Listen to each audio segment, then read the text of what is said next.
Welcome back to 65 Drums. My name's Justin. Today's another episode of Edrum News, the part of the show where I keep you guys up to date on everything happening in the world of electronic drums. And the big news today is that DW is being bought by Roland. By October 3rd, they're going to spend about $65 million to purchase Drum Workshop. And Drum Workshop is not just Drum Workshop. They're also getting Pacific Drums and Percussion, otherwise known as PDP. They're getting Latin Percussion, LP. They're getting Gretsch Drums and Slingerland. This came out of left field for me, but there's actually a lot of documents online that Roland has presented that explains their exact reasoning for everything they're doing. I'm going to show you exactly why they're saying they're buying DW, and then give you my thoughts on if this is good for the industry as a whole, and whether or not this will impact the average electronic drummer. Okay, so let's jump into the official press release and some other very interesting documents that I've discovered while doing the research for this video. So inside of the press release, to be honest, there's a lot of marketing fluff here, but there are a couple of interesting things to learn. The first is that the three main guys at DW will continue working there. So Don and John Good and Chris, they're all going to continue in their roles at the company. And then there's this interesting sentence over here near the bottom. The chief innovation officer at Roland said, "A trailblazer in acoustic drums for the past 50 years, we've also been equally blown away by the breakthrough innovation and new technology that Drum Workshop has been developing. We can't wait for the world to see what's in store that will benefit drummers everywhere." Now, do you think that the chief innovation officer at Roland is blown away by a new bearing edge that DW has been cooking up? No, probably not. There's been heavy rumors that DW has been working on their own line of electronic drums quietly for years. So I feel like they saw some stuff that DW is working on that they're very excited about. Next, let's jump ahead into an interesting slideshow by Gordon, however you say his last name. In this, they lay out in painful detail why they're actually buying DW. This one right here is very interesting. Roland and DW are aligned on a future with combining electronic and acoustic drums. We are buying game-changing technology that allows us to accelerate the introduction of next-generation hybrid drums. So they're outright saying they're buying the technology that DW is currently working on. Now, of course, hybrid drums is kind of like a nebulous topic. What do they even mean by hybrid drums? Well, they actually explain it kind of, sorta, in this slide right here.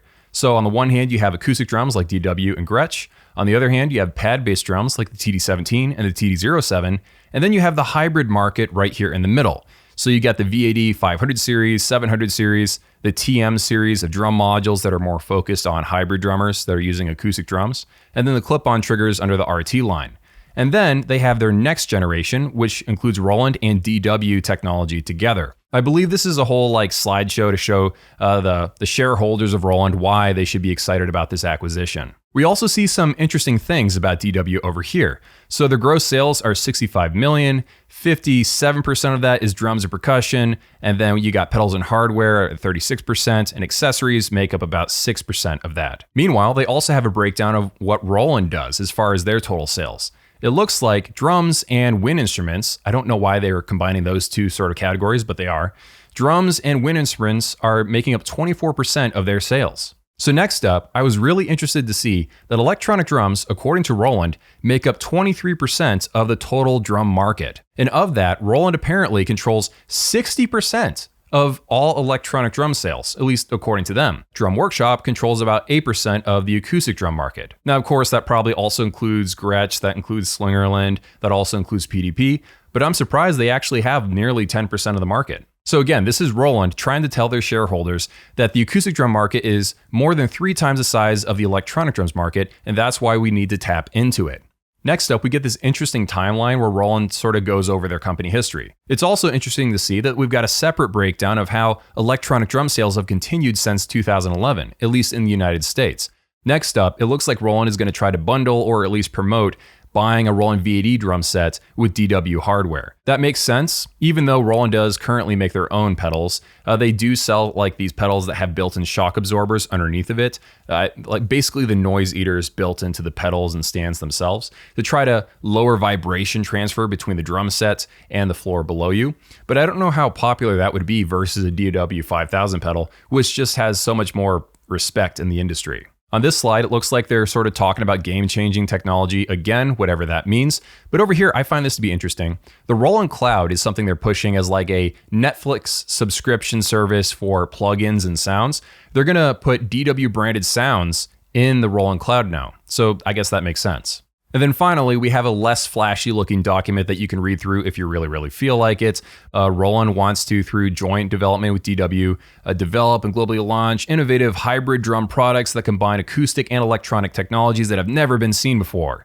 He will also work to expand developments in the service field through collaboration with DW software content and service offerings. They also say, with our dominant share of the electronic drum market, to further develop our drum business in this industry trend, we need to aggressively approach the acoustic drum and hybrid drum market.